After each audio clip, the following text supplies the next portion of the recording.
Do you remember the African-American recipes from the 1980s you ate if you were poor? These meals kept families going when money was tight, turning scraps and love into something that felt like home. What do those recipes say about the strength it took to survive? Fried bologna sandwiches were the taste of making do and making it good.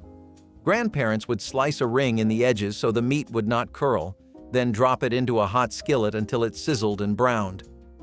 The smell filled the whole kitchen, sharp and savory, a sign that dinner was almost ready. A slice of white bread waited nearby, sometimes toasted, sometimes soft, always cheap but dependable. Mustard, hot sauce, or just a dab of mayonnaise turned it into something more than its parts.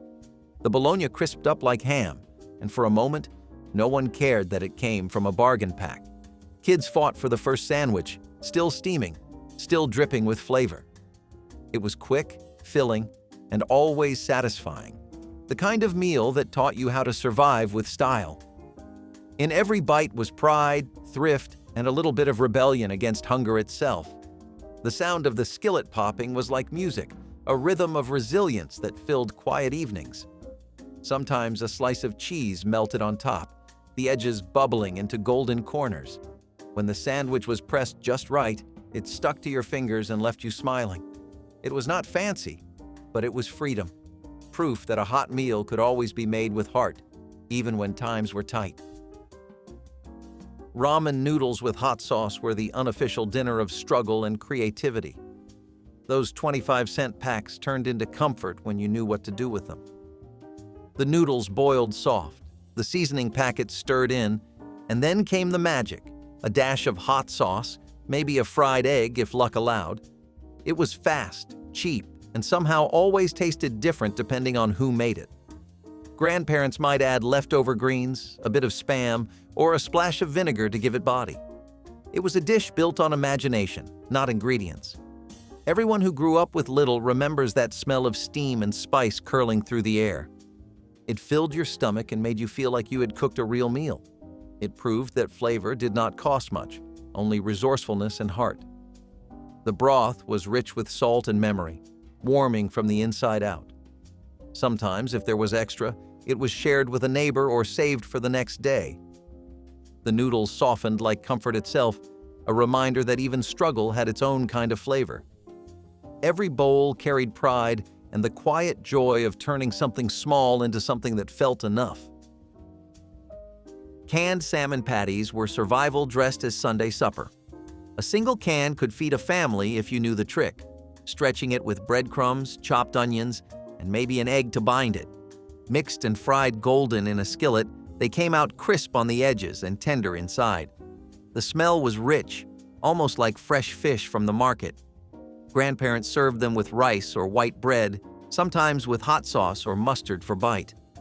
It was a poor man's seafood feast that carried dignity and flavor. Leftovers were rare, and even when the can was almost empty, someone always managed to make one more patty. The dish carried memory of rationed groceries, of shared laughter over tight budgets, and of never letting pride starve. Each bite told the story of how a little could become plenty when cooked with care. You could always hear the hiss of oil and the soft pat as each patty hit the pan. Grandparents flipped them just once, careful not to lose a single crumb. They made do without fresh fish or expensive ingredients, proving that taste comes from effort, not wealth. The patties were served hot, steaming, flaky, and golden, humble yet deeply satisfying. Each bite reminded everyone that survival could still taste like celebration. Pork and beans with hot dogs was the dish that turned pennies into satisfaction. A can of beans, a few sliced hot dogs, and a little seasoning. Simple, hearty, and filling. Grandparents cooked it low on the stove until the sauce thickened and the flavors came together. The sweetness of the beans met the salt of the hot dogs, and the whole pot smelled like comfort. Sometimes brown sugar or onions were added for richness, other times just what was on hand. It was food that felt warm and steady, even when times were not. Kids loved it, adults relied on it, and everyone knew it could feed a crowd on a small budget. No one called it fancy, but everyone cleaned their plate.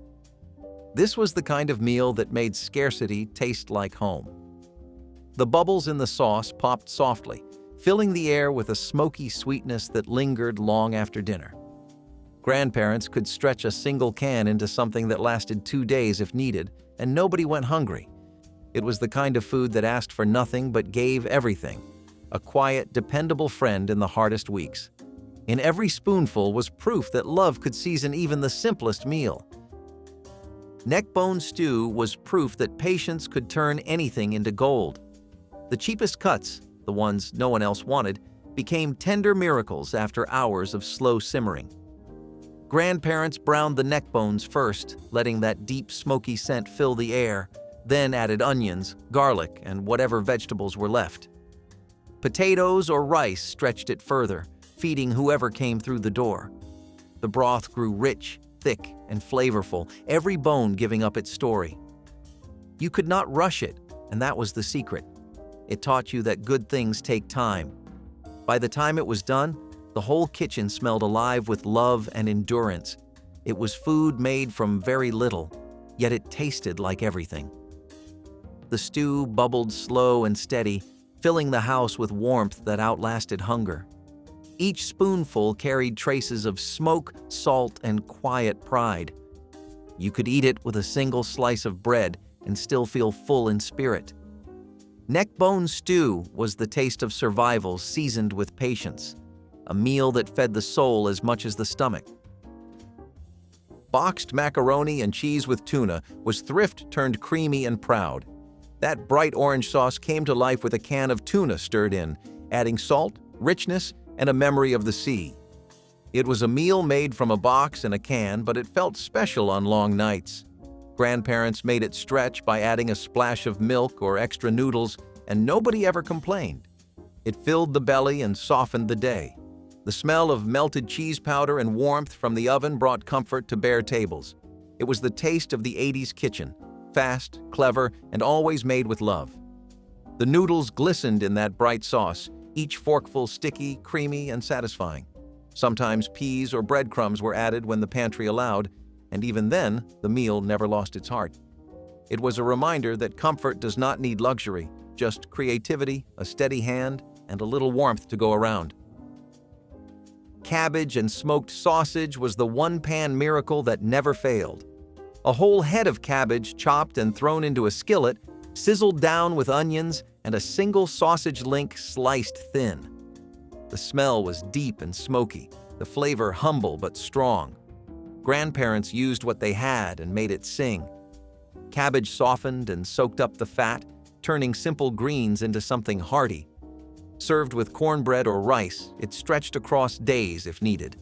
It was food that filled, comforted, and reminded everyone that simplicity has its own beauty. The pan hissed and popped, the scent of smoked meat wrapping around the room like a hug.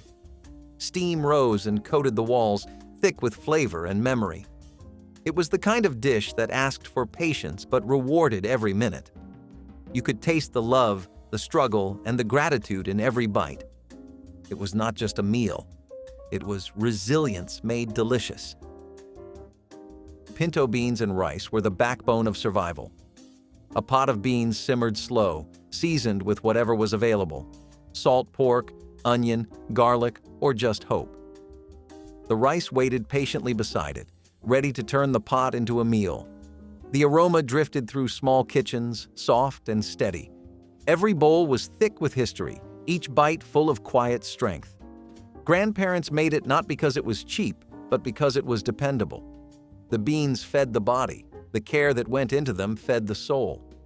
The sound of bubbling beans was a kind of comfort on its own. Families gathered around the pot, stirring, tasting, waiting for the beans to thicken just right. A little salt and pepper, maybe a drizzle of hot sauce, and the whole room came alive. This was food that built families, one spoonful at a time, a promise that even in hard times, you would never go hungry. Spam and grits turned scarcity into satisfaction. Fried slices of spam sizzled in a cast-iron pan until the edges browned, while grits bubbled slow on the stove. The salt from the meat met the creaminess of the grits like old friends. It was a breakfast that felt grand even when pockets were empty. Grandparents sometimes added a fried egg or a sprinkle of cheese, making luxury out of little. Every bite spoke of resilience, the art of turning what you have into what you need. The smell of frying Spam woke the house, calling everyone to the table. Grits, smooth and buttery, held the warmth of the morning. It was a dish that didn't just fill stomachs, it filled hearts. For many, it was the first taste of pride each day, proof that even struggle could taste like comfort when made with care. Fried potatoes and onions were the meal that never let anyone go hungry. Potatoes sliced thin, onions caramelized slow, and a little oil or bacon grease made it golden perfection. The sizzle was familiar, the smell unforgettable. It was eaten for breakfast, dinner, or whenever there was not much else to make. Salt, pepper, and thyme were the only real ingredients. Grandparents knew exactly when to flip them, getting that perfect mix of crisp and tender. Simple, cheap, and full of flavor, it reminded everyone that even the bare pantry could make something worth sitting down for. The pan's rhythm filled the quiet of the house, a steady sound of survival. Kids hovered near the stove, waiting for the first batch to cool just enough to grab. Each plate was piled high, every bite both comfort and memory. Fried potatoes and onions were more than food. They were proof that care could turn hardship into home. Cornbread and buttermilk bowl was the quiet meal that asked for nothing but gave everything. Grandparents crumbled leftover cornbread into a bowl, then poured cold buttermilk over the top until it soaked through. The sound of the pour, soft and steady, was as familiar as grace before eating. It was breakfast in the summer, supper in the winter, and comfort in between. No stove, no rush, no fuss. Just a simple meal that cooled the body and warmed the heart. The cornbread softened, turning tangy, creamy, and rich all at once. Some added sugar for sweetness, others left it plain, proud of the sour bite that came from good buttermilk. It was the kind of food that carried memory more than flavor, a reminder of hard work and honest hunger. You did not need plenty to feel full. You just needed something made with love and respect for every crumb. Hot dogs with baked beans and white bread filled many plates when the week ran long and the pantry ran low. Grandparents would slice the hot dogs into coins, stir them into bubbling beans, and let the sauce thicken slow on the stove. The smell was sweet, smoky, and strong enough to bring everyone to the kitchen. White bread, soft and warm, was used to scoop up the beans and wipe the plate clean. It was a cheap dinner that somehow tasted rich, carrying the same comfort as a home-cooked feast. Kids loved it for its sweetness, adults for its ease, and everyone for how it stretched the dollar. No one left hungry, even when money was thin. It was not fancy or showy, but it was full of care, and that made it unforgettable. Sometimes grandparents added a little mustard or ketchup to the mix to stretch the flavor, or threw in chopped onions if they had them lying around. The beans would bubble slowly, caramelizing around the edges, giving off a smell that felt like home. Some families even made it a Sunday tradition when payday was far away, turning it into a celebration of making do. The soft white bread soaked up every last bit of the sauce, no fancy sides needed, just gratitude and togetherness. Chicken necks and rice made sure not a single piece of the bird went to waste. Grandparents simmered the necks slow in broth with onions, pepper, and a pinch of salt until every bit of meat slipped off the bone. The smell drifted through the house like a promise of warmth and fullness. The rice soaked up the juices, turning tender and golden with flavor. It was not much to look at, but it fed families with pride and patience. Nothing about it was wasteful. Every neck, every grain, every drop mattered. Children learned to savor the small pieces, to chew slow and appreciate what was given. It was food that taught humility and gratitude, one spoonful at a time. The slow-simmering pot was always a centerpiece of the kitchen, and the sound of the bubbling broth was as comforting as the meal itself. Sometimes they would add a splash of vinegar or a bit of garlic powder to deepen the taste. Every household had its own secret twist, but the love behind it was the same. Even with so little, the meal filled plates, hearts, and memories. It was proof that every piece of a chicken, like every effort in a home, had its purpose. Canned sardines on crackers were the dinner of last resort that never lost its bite. The sharp scent hit first, bold and salty, filling the air before the can was even open. Grandparents would line up saltine crackers, spread them with a little mustard or hot sauce, and top each with a sardine. It was fast, cheap, and strangely satisfying. The crunch of the cracker, the tang of the sauce, and the richness of the fish made it feel like more than it was. It was not fancy, but it had flavor and heart. For many, this was the taste of survival, of nights when nothing else was left, but there was still dignity in the meal. Sardines came from the pantry shelf like tiny treasures, glistening in oil, ready to feed whoever was hungry. They paired perfectly with a cup of sweet tea or leftover rice if you were lucky. Each bite carried salt and memory, a reminder of long workdays and longer paydays. In a strange way, it was satisfying, like resilience served on a cracker. Hamburger Helper dinners were the definition of 80s survival cooking. 1 pound of ground beef met a box of noodles and a powder packet, and suddenly, dinner for 6 appeared from a single pan.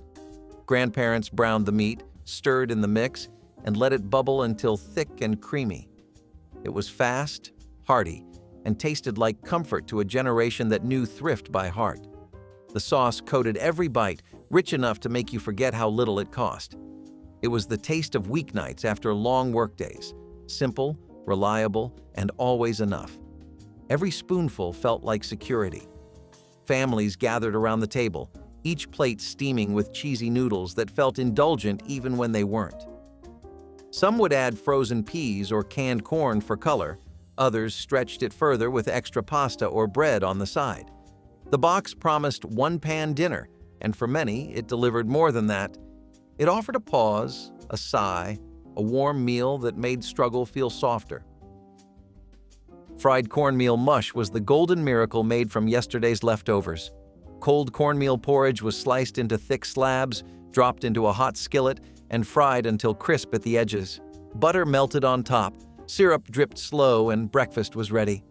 The inside stayed soft and creamy, the outside perfectly crunchy. It was a dish born from frugality, but celebrated for its comfort. Grandparents called it poor man's pudding and meant it proudly. It was sweet, simple, and deeply satisfying. The sizzle of cornmeal hitting the skillet was the morning soundtrack, warm and promising. When syrup wasn't around, they used a spoonful of sugar or a drizzle of honey, whatever the cupboard offered. The meal stuck to your ribs, steadying you for the day's work ahead. It reminded families that even leftovers could shine if treated with patience and care. Egg sandwiches with mayonnaise were the meal that saved both time and hunger. Hard-boiled or scrambled eggs went between slices of bread, slick with mayonnaise and a sprinkle of salt and pepper. Sometimes a leaf of lettuce or a slice of tomato found its way in, but it was perfect even plain. It was quick, clean, and cheap, ready in minutes and loved by everyone. Grandparents wrapped them in napkins for work, kids ate them warm before school, and nobody ever complained. It was the taste of practicality made delicious. On tough weeks, it became breakfast, lunch, and dinner alike. The smell of warm bread and eggs filled the house like comfort itself. Even when the refrigerator was nearly bare, there was always enough to make this sandwich. Every bite was soft, simple, and satisfying. Humble food made with care and gratitude. Rice with gravy and bread was the truest comfort of them all. The rice simmered low, soft and steamy, while drippings from a pan turned into rich brown gravy. The smell filled the kitchen with calm. A slice of bread caught whatever the spoon missed, soaking up the flavor until not a drop remained. It was warm, heavy, and deeply satisfying. Food that felt like love itself. It asked for nothing but appreciation, and that was enough.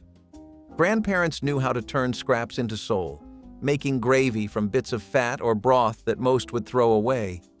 The pot bubbled slow, carrying the scent of survival and care. Every spoonful felt like safety, each bite like home. It was the kind of meal that could quiet the hardest day and remind a family that togetherness was its own kind of feast. Chili with crackers was the dinner that stretched as far as it needed to go. Ground beef browned in a pot with onions, beans, and tomatoes, spiced with whatever the pantry offered. The steam carried a heat that promised comfort and endurance. Saltine crackers floated on top, softening in the spicy sauce. It was hearty, messy, and exactly what families needed on cold nights. Every bowl told the same story, one of resourcefulness, patience, and pride. Sometimes a dash of sugar cut the acid of the tomatoes, sometimes a few drops of hot sauce woke it up. Grandparents ladled it into bowls with quiet satisfaction, knowing they had made plenty from little. The leftovers always tasted better the next day, rich with everything that had simmered through the night. The pot of chili sat on the stove for hours, feeding whoever came through the door, always enough to share. When served with a handful of crackers or a side of cornbread, it became more than food. It became comfort in a bowl. On hard days, chili reminded everyone that something warm and filling could always be made, no matter how small the pantry seemed. Every spoonful carried gratitude, each bite wrapped in care.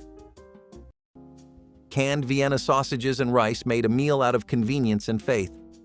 The sausages, shiny and soft, were sliced and browned in a skillet while rice cooked nearby. The smell was sharp and salty, the texture smooth and familiar. Grandparents called it quick food for slow days, the kind that got you through without complaint. The meal filled the stomach, and the air with the scent of effort made enough. It was humble, honest, and never wasted.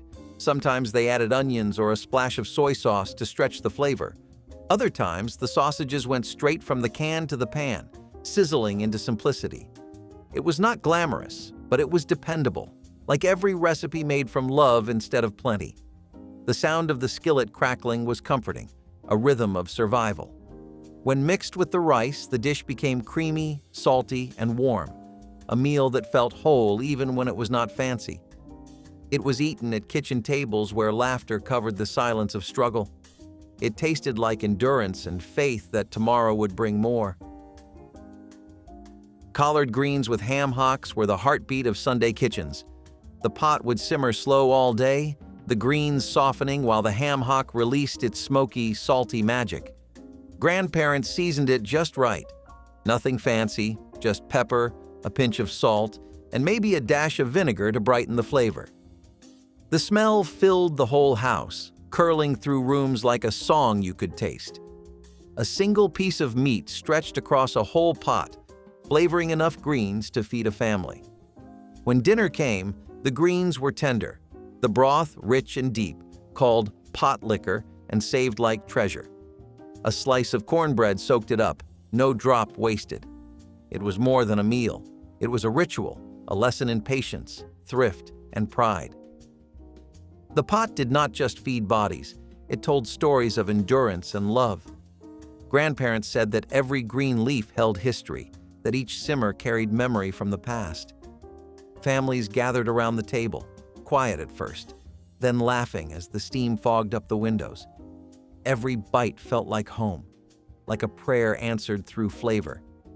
The meal was simple, but it carried generations of wisdom and grace. Ritz cracker meatloaf was what happened when ingenuity met an empty cupboard. Grandparents crushed the buttery crackers by hand, mixing them with ground beef, onions, and a touch of milk. It held together perfectly, crispy at the edges, tender inside, and flavored with ketchup on top. The smell of it baking filled the house with comfort. Even though it was made from scraps, it felt like a feast. The crackers gave it richness, a hint of salt, and a taste that no one could call poor. Kids fought over the end slice, the one with the caramelized glaze. It was the kind of dinner that turned modest kitchens into homes. You did not need money for flavor, just creativity and care. And this meatloaf proved it every time. Grandparents often baked extra loaves to last through the week, slicing them thin for sandwiches the next day. A little mustard or a fried egg on top made leftovers feel brand new. The meatloaf stretched across meals, feeding families without shame or apology. It was survival food dressed up in love, a dish that carried both dignity and deliciousness. Every bite reminded folks that the humblest ingredients could tell the grandest stories. Sweet rice with sugar and butter was the dessert that did not need a recipe. Grandparents made it from leftover rice, stirred warm on the stove with a little milk, sugar, and a spoonful of butter. It melted into something creamy and golden, both breakfast and treat. Cinnamon or vanilla made it special, but even plain, it carried love in every bite. Kids would wait for it to cool just enough to eat from the pot. It was comfort in its simplest form, a reward after long days. Every bowl reminded families that sweetness could be found even in the leanest times. It was not about luxury. It was about turning leftovers into something worth smiling for. Some added raisins or nutmeg when the pantry allowed. Others used condensed milk when fresh milk ran out. The smell alone brought back memories of early mornings before work or school when the house was still quiet and the world felt kind. Sweet rice was more than food. It was a promise that small things could still bring big comfort. Cabbage and potatoes were the partners that kept many plates full. A head of cabbage, a few potatoes, and a skillet were all it took. Grandparents cut everything into chunks, added a bit of oil or fat, and let it cook slow until soft and fragrant. The smell of pepper and steam filled the house. It was hearty without being heavy, plain but perfect. The cabbage wilted into tenderness, the potatoes held their shape, and every bite tasted of comfort and care. Even without meat, the dish was full of life and warmth. It proved that flavor comes from time and attention, not from money or plenty. Sometimes bacon grease or onions made their way in, giving it depth. Other times, just salt and patience did the trick. The skillet hissed quietly, the sound of survival disguised as supper. It was humble food, yes, but it filled bellies and reminded families that simplicity was often the truest kind of comfort. Fried chicken backs turned scraps into celebration. Grandparents cleaned the cheapest cuts, dipped them in flour, and fried them crisp in a cast-iron skillet. The sizzling sound was enough to make anyone hungry. The meat was thin but flavorful, the crunch unmatched. Served hot with a slice of bread, it felt like a feast. Kids would fight over the crispy pieces, licking their fingers and laughing at the table. It was the art of making the most from the least, of finding joy in what others overlooked. In every golden piece was a reminder that taste comes from heart, not from cost. The smell of frying oil and spice filled the whole neighborhood, drawing people in like a celebration. Sometimes they were served with hot sauce or dipped in gravy for a richer bite. Chicken backs were proof that love and skill could turn scraps into gold. It was not just food, it was pride on a plate. Tuna casserole with egg noodles was the dish of the decade. A can of tuna, a can of cream soup, a handful of noodles, and a sprinkle of crumbs made dinner for the whole family. Grandparents mixed it all together, baked it until bubbling, and served it steaming from the oven. The smell of toasted crumbs and creamy sauce filled the house. It was warm, filling, and surprisingly fancy for what it cost. Sometimes peas or onions made their way in if the pantry allowed. Every forkful was soft, rich, and satisfying, proof that comfort does not need extravagance. It was the taste of the 1980s kitchen, resourceful, simple, and made with love. Leftovers tasted even better the next day, and the casserole pan was always scraped clean. Grandparents made it when company came by, calling it their special dinner, even though it cost next to nothing. Tuna casserole was more than a meal. It was a moment of pride in the middle of scarcity.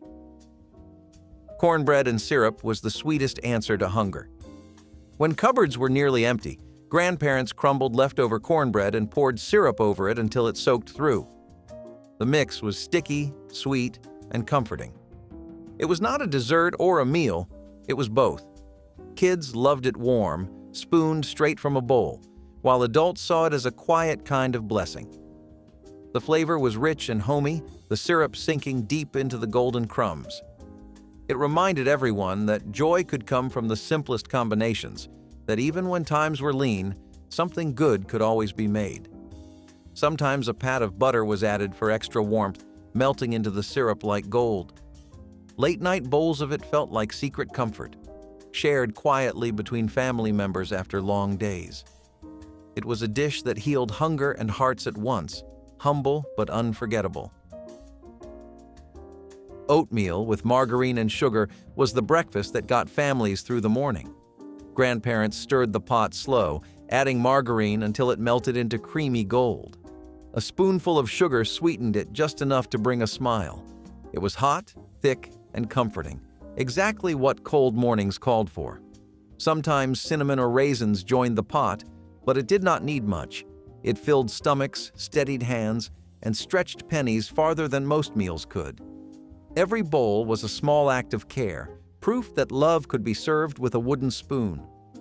The aroma of oats and butter drifted through the kitchen like a memory of safety. It was never wasted, never rushed, and always appreciated. For families with little, it was enough, and that was its own kind of wealth. Smothered pork chops with rice turned hard days into Sunday dinners. Cheap cuts of pork were browned, then simmered in thick gravy made from onions, flour, and drippings. The smell filled every corner of the house, slow and deep. The rice soaked up every bit of flavor until nothing was wasted. It was rich, hearty, and comforting, food that made silence fall at the table. Grandparents knew how to make the simplest meal feel special. It was about care, not cost. Each bite carried love, effort, and pride. When the gravy clung to the pork just right, it felt like success. Even when money ran short, a plate of this meal made everyone feel full and cared for. It was more than food. It was reassurance in the form of flavor, the kind that lingered long after dinner ended. The sound of the bubbling pot was slow and steady, a melody of patience learned over years of doing without. The scent alone could pull neighbors to the door, curious for a taste. Grandparents made enough for seconds, always, because nobody left hungry. The gravy was thick, smooth, and soulful, something made from nearly nothing but tasting like everything. It was the kind of meal that reminded families that love, time, and a little flour could build warmth where money could not. Vegetable soup from leftovers was the soul of survival cooking. Every bit from the week, wilted greens, potato ends, soft carrots, leftover beans, found its way into the pot. A little broth, some salt, and a long simmer turned scraps into a full meal. Grandparents stirred it slow, letting the house fill with the smell of warmth and memory. Nothing was wasted, not even flavor. The soup changed every time, but it was always good, always filling, always enough. It was a bowl of comfort and care, proof that love could turn anything into nourishment. Sometimes a leftover bone or spoonful of rice joined the mix, deepening the flavor. It was a dish that told a story of resilience, creativity, and hope. Every spoonful carried the history of making do and finding joy in what you had. The broth shimmered golden, the vegetables soft but proud, their flavors blending like voices in harmony. Children learned patience watching it cook, the kind of patience that made waiting worth it. Grandparents served it with bread or crackers, smiling when everyone asked for more. It tasted different every time, yet somehow always familiar, like home, like love, like survival dressed as supper. Wild persimmon leather served as a natural energy bar long before packaged snacks existed. Fully ripe wild persimmons, soft and honey-sweet, were mashed into a smooth pulp and spread thinly on clean boards or large leaves. Left in the sun to dry or placed near the gentle heat of a hearth, the mixture became a chewy sheet that kept for weeks. This portable treat provided a quick source of calories for long days in the fields and could be tucked into cloth packets for later use. The technique echoed African and indigenous methods of drying fruit to preserve it for travel and winter storage. After emancipation, many rural families continued to make persimmon leather as an autumn tradition, and some Appalachian homesteads still practice it today. Its deep caramel flavor and long shelf life show how ingenuity and patience created foods that were both practical and delicious. Wild persimmon leather stands as a vivid link between past and present, proving that simple preservation can yield enduring taste and nourishment. Homemade cane. Syrup drizzle once gave biscuits and pancakes a dark, smoky sweetness unmatched by refined sugar. Families would harvest sugarcane, crush the stalks, and boil the juice in large iron kettles until it thickened into a rich amber syrup. The work was hot and sticky, often stretching from dawn until late night, but the reward was a flavor that defined Southern breakfasts and holiday treats. Children watched the bubbling kettles with wide eyes, waiting for a chance to taste the warm syrup on a fresh biscuit. Neighbors often shared the labor and the finished product, turning the syrup-making into a community event as well as a culinary one. Over time, industrial sweeteners and store-bought syrups replaced the careful craft, and the knowledge of how to coax sweetness from cane faded with older generations. For those who remember, a spoonful of homemade cane syrup is more than a taste. It is a memory of family unity, hard work, and the sweetness that perseverance can bring. Sorghum syrup biscuits with milk were the kind of dinner that showed how families found sweetness even in struggle. Sorghum syrup, cheaper than sugar, was kept in jars that seemed to last forever, poured generously over hot biscuits fresh from the oven.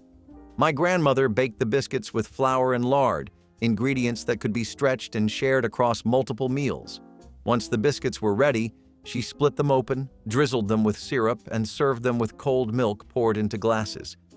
It was simple but filling, providing enough energy for tired workers and growing children. The sweetness of the syrup turned plain flour biscuits into something that felt like a treat, even if it was just supper. In the 1960s, this kind of meal reminded families that comfort did not always need meat or elaborate dishes. It was about making do with what was on hand and finding joy in it. Sorghum syrup biscuits with milk were a reminder that sweetness could soften the edge of hardship. Rice and egg gravy made the poor man feel rich and the weary feel full again. Eggs were beaten into hot milk and drippings, thickened slowly over a wood stove until the mixture turned smooth, glossy, and golden as dawn. The smell drifted through small homes, wrapping everyone in the comfort of something familiar and kind. There was no meat in it, but somehow it carried the depth and warmth of a feast, the buttery flavor coating every spoonful like quiet reassurance. Each bite felt heavier than it should have, not from the ingredients, but from the love that went into making it. The rice soaked up the gravy, turning plain grains into a meal that could fill a house with gratitude. It was passed around in one bowl, steaming and steady, feeding hands that worked hard and hearts that needed hope. Rice and egg gravy was more than thrift. It was proof that even in the leanest times, creativity turned scarcity into satisfaction. It taught that survival could taste gentle, that a humble kitchen could hold abundance without excess. Every spoonful carried the story of endurance and care, a reminder that simple food could still taste like grace. Sweet potato biscuits once brought warmth to breakfast tables and Sunday dinners alike. Mashed sweet potatoes blended with flour, butter, and a touch of sugar created a dough that baked into soft, slightly sweet rounds. These biscuits paired beautifully with salty country ham or a drizzle of sorghum syrup, offering a perfect balance of savory and sweet. Families often baked them in batches large enough to feed relatives and neighbors, turning an ordinary morning into a quiet feast. The natural sweetness of the potatoes gave the biscuits a gentle orange hue, a visual comfort as well as a culinary one. Children were often given the task of mashing the cooked potatoes, a small role that made them proud participants in a beloved family recipe. Today, store-bought rolls and instant mixes have replaced the slow, careful preparation of true sweet potato biscuits. For those who remember their fragrance filling the kitchen, each bite carries memories of kinship, generosity, and a heritage that deserves to be cherished. Roasted chestnuts carried warmth and nourishment through the cold months when plantation rations were meager and gardens lay dormant. Enslaved families foraged chestnut trees that grew wild in the surrounding woods, gathering the smooth brown nuts and roasting them in hearth ashes or iron skillets until their shells cracked and the sweet flesh softened. The nuts' high energy content and natural sweetness made it an important source of calories and comfort, especially during long winter evenings. Roasted chestnuts became part of a wider African American food tradition, appearing in holiday celebrations and roadside markets after emancipation. Their gentle flavor paired well with cornmeal breads and simple stews, and many families passed down techniques for roasting and storing them long after the plantation era ended. Today, roasted chestnuts sold at winter festivals and city street corners carry echoes of that history, reminding us that what began as a survival practice also nurtured community and seasonal ritual for generations who transformed hardship into enduring culture. Homemade crackling bread filled kitchens with the savory perfume of pork fat and toasted cornmeal. Families saved every scrap of rendered pork skin, frying it until crisp and then folding the cracklings into cornbread batter rich with buttermilk and a touch of lard. Baked in a well-seasoned skillet, the bread emerged with a crisp crust and pockets of salty crunch that delighted children and elders alike. It was a dish born of necessity, ensuring nothing from the hog went to waste, but it also became a treat that people looked forward to at Sunday dinners. Neighbors often traded cracklings after a hog killing, turning the preparation into a social event that celebrated thrift and flavor. Today, store-bought cornbread mixes rarely capture the depth or texture of the old-style cracklin' bread, and few families still render their own pork. For those who have tasted it, the memory of that smoky, savory slice remains a reminder of community resourcefulness and the joy of making something extraordinary from humble ingredients. Butter beans and rice were another cheap but comforting meal that carried families through lean times. Butter beans, with their creamy texture, were slow-cooked until tender, often flavored with a smoked ham hock or bone if one was available. The smoky taste infused the beans and created a rich broth that poured beautifully over rice. My grandmother used long-grain rice that stretched a pot of beans into enough servings for the whole household. The dish was hearty, filling, and nourishing, feeding both body and spirit. Butter beans were inexpensive compared to meat, yet they carried enough protein to keep families going strong. Children learned to appreciate the soft beans and flavorful broth as part of everyday meals, and adults recognized their value in stretching budgets. It was not a dish of extravagance but of practicality, a dinner that turned cheap staples into something people looked forward to. Butter beans and rice told the story of resilience in kitchens where every penny counted and every plate needed to satisfy. Corncob jelly was sweetness made from what everyone else would have thrown away. When the kernels were long gone, grandmothers gathered the empty cobs, boiled them until the water blushed golden, and stirred in sugar until it gleamed like melted sunlight. The scent filled the air, soft and buttery, with a whisper of summer still clinging to the pot. Once cooled, it set into a glossy jelly, clear as amber and delicate as spun glass. Spread on biscuits or cornbread, it shimmered in the morning light, tasting faintly of cornfields and warm days. There was something almost magical in the way it turned waste into beauty, a sweet defiance against hunger and hardship. Each jar of corncob jelly held more than flavor. It held proof that nothing in a southern kitchen was ever truly useless. It was passed between neighbors, sold at church socials, or gifted with a ribbon tied around the lid. For families who had little, it brought luxury to breakfast and hope to the table. Corncob jelly was not just food, it was gratitude preserved.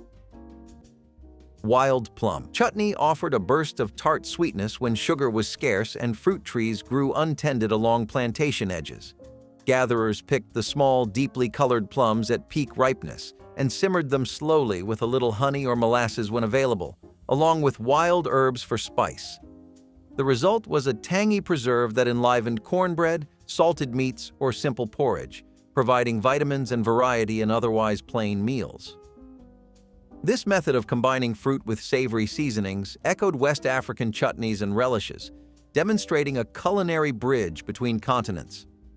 After freedom, African-American home cooks continued to prize wild plums for jellies and sauces, and many Southern families still make small-batch plum preserves each summer.